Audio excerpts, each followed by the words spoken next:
Welcome to Explorus Learning. This is an Explorus Learning sprint where we provide the information you need when you need it. My name is Lawrence T. Bernard. I'm the CEO of Explorus Management, Inc. In today's Explorus Learning sprint, we're going to focus on organizational change mindset. In particular, I want to deal with three things. First of all, preparing yourself to live in a world of constant change. Secondly, establishing a common approach for leading change. And thirdly, leveraging Agile best practices within your projects. So let's get started by talking first about drivers for change in today's environment. Arguably, we live in a fast-paced, constantly changing, fluid dynamic world. Today's world is very different than it was 20 years ago. Almost every month we have new technology, we have new hardware, software, new artificial intelligence, we have new apps for every customer. We have products and services that are geared not just to target markets, but now geared to the individual. People are so used to products developed just for them that we've changed human behavior. People now want instant gratification. Competition is driving us to be more adaptive, more flexible, and more responsive. Organizations need to adapt in new ways, and this is leading to things like a virtual world of staff that can work remotely, services and products provided from anywhere on any device, and value to all customers at each touch point of their customer journey. So how do we prepare more effectively for change within our organizations so we can be more adaptive and more flexible and more responsive? First, I think we need to communicate better. We need to communicate early rather than later, and we need to get people involved from the beginning of anything that we're doing. Secondly, we need to give people a say in what we're doing. Enable them to co-create with us whatever change we're creating. Third, we need to build trust. This is a foundational building block to everything that we do. It's part of our culture, and it's part of the way we interact with everyone within our ecosystem. We need people to feel valued, respected, trusted, and included. So to build on this idea, I'd like to take a look at the psychological impact of change in our organizations. And to do that, I want to look at some of the research from Kubler-Ross. Kubler-Ross developed something that we refer to as the Kubler-Ross change curve. This looks at when people are facing change in the external world, individuals can experience a variety of internal psychological states. And it's those internal psychological states that I want to focus on. So if you walk through the typical Kubler-Ross change curve, we're going to focus on the psychology of change. Starting off with the beginning, which would be shock in response to some type of major change that you're proposing. Secondly, people often respond with some form of denial and pushing back on the change that you're proposing. Third would be out and out frustration, a little bit more anxiety, and this is leading to a low point of depression. Depression is a turning point. If we deal with depression well and we reach out to people and we provide support, we can often bring them back from depression. But if we don't deal with it well and we're not supportive and we don't help people, then depression can lead to deeper depression and higher levels of anxiety. So what I'd like to propose is that we provide the right support and the right ways for people to reach out for help and to get answers to their questions. And that'll lead to them coming up out of the depression, getting into what we call the experimental stage. In the experimental stage, they're now engaging with us. They're now reaching out to get answers to their questions. They're now asking how they can get involved. Then we need to actually get them involved, give them some decision-making ability, give them some autonomy in the co-creation of the change that we're working on. And lastly, integrate them completely in whatever it is that we're doing. So think about this change curve the next time you're proposing some type of change or position shift or business model shift, whatever it is that you're working on.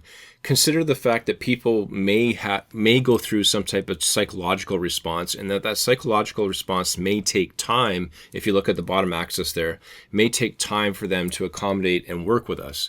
And we need to build this into our plan as we move forward.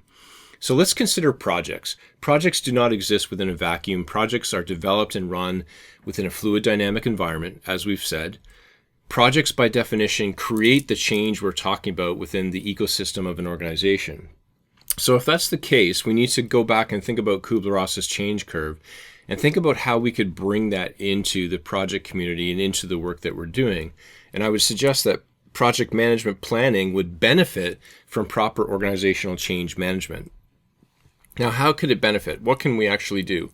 Well, let's take the project scope, the actual life cycle of a project that you're planning out, right from the initial inception of a project where you're discussing an idea through to planning, executing, monitoring, control, right through to closing. What if we actually overlaid change management techniques over the entire project life cycle?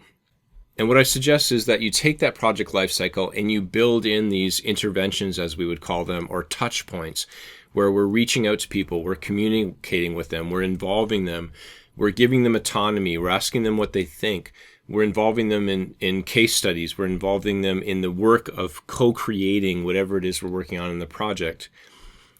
This would help significantly in any project that's being planned, and it would increase the probability of success of your project. In addition to that, I suggest that you start small and that you consider leveraging some of the Agile philosophies. So let's leverage sprints, for example, which suggests that you plan out your scope in small chunks. Then increase the level of engagement and feedback loops from your stakeholders. Get them involved more often, and get them involved in the actual creation of whatever it is you're developing.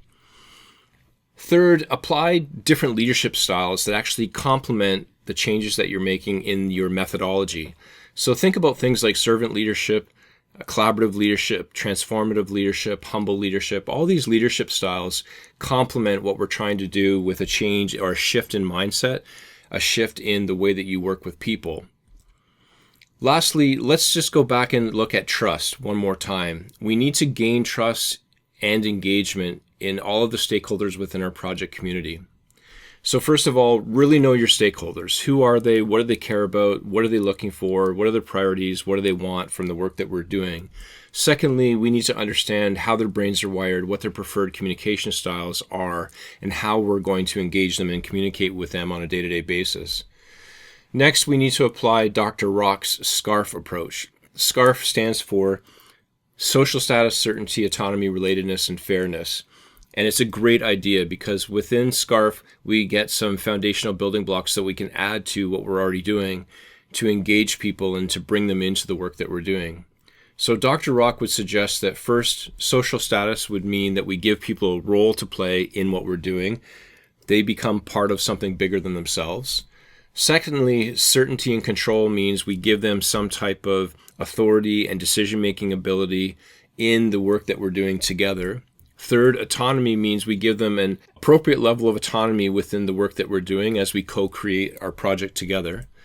Fourth would be the idea that they become part of the social fabric of our ecosystem. We call that relatedness.